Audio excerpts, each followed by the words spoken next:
शासन व्यवस्था ये क्या है, संघात्मक है या एकात्मक है? बताइए आप लोग क्या होगा, एकात्मक या संघात्मक? सन्नी कश्यप नमस्ते सर जी, नमस्ते।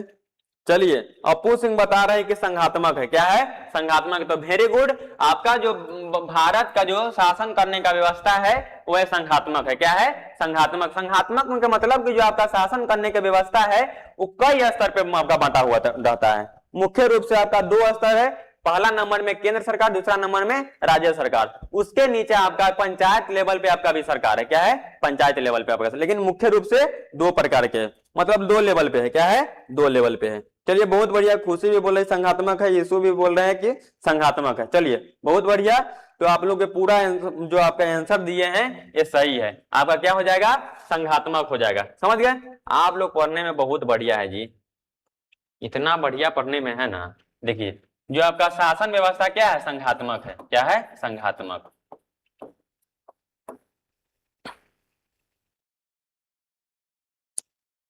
समोसा खा रहे थे धीरज भैया?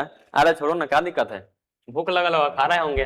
चलिए सुनिए, देखिए ये जो आपका क्या है, संघीय सरकार के दो विशेषता बताए। देखो ये कितना इंपोर्टेंट, या पूछ सकता है अथवा में पूछा हुआ है कि भारतीय संघीय व्यवस्था के दो विशेषता को बताना है। तो आप लोग कंफ्यूज नहीं होना। देखो ये क्वेश्चन कितना इंपोर्टेंट है, 2011 में पूछा हुआ है, 17 में पूछा हुआ है, 19 में, 24 में और 23 में। कितना बार आप अभी जो पिछले बार हम बताए 4 बार पूछा हुआ था, ये क्वेश्चन के लगभग आपको 5 बार पूछा हुआ है। कितने बार पूछा हुआ है?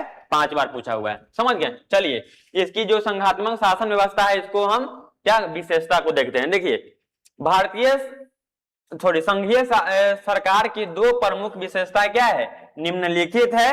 पहला नंबर में है संघीय सरकार में सर्वोच्च सत्ता केंद्रीय सरकार और उसकी विभिन्न अनुषांगिक इकाइयों के बीच बांटी जाती है। मतलब कि जो संघ सरकार होगा उसका जितना भी शक्ति होगा किनके पास होगा? सर्वोच्च यानी केंद्र सरकार के पास। किनके पास? केंद्र सरकार के पास। और उनका जितना भी विभिन्न अंग होगा, क्या है, सरकार को बताया ना 3 अंग होता है, कार्यपालिका, विधायिका और कौन? न्यायपालिका। तीन को बताए थे। तो उस तीनों में क्या होता है? बांटा हुआ रहता है। समझ गए? चलिए दूसरा नंबर हम देखते हैं, संघीय शासन व्यवस्था। एक मिनट, चलिए संघीय शासन व्यवस्था व्यवस्था में दोहरी सरकार होती है। एक केंद्रीय सरकार जिसके अधिकार क्षेत्र में राष्ट्रीय महत्व के विषय आते हैं।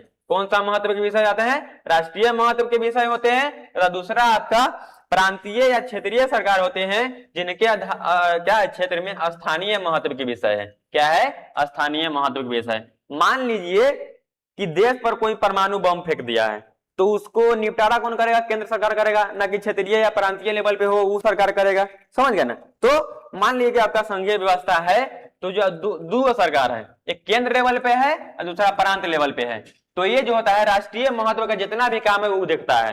तो मान लीजिए राष्ट्रीय महत्व कोई आपका जो देश है आप आक्रमण कर रहा है, तो उसका मतलब क्या करना है, जवाब देना है, नहीं देना है, तो आप केंद्र करेगा। कौन करेगा? केंद्र करेगा, ना कि आपका प्रांतीय लेवल पे सरकार करेगा।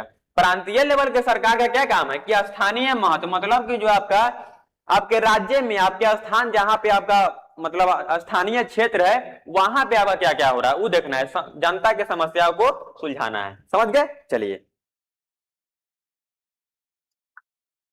शुभम चौहान जी भी आ गए हैं। चलिए देखिए शुभम,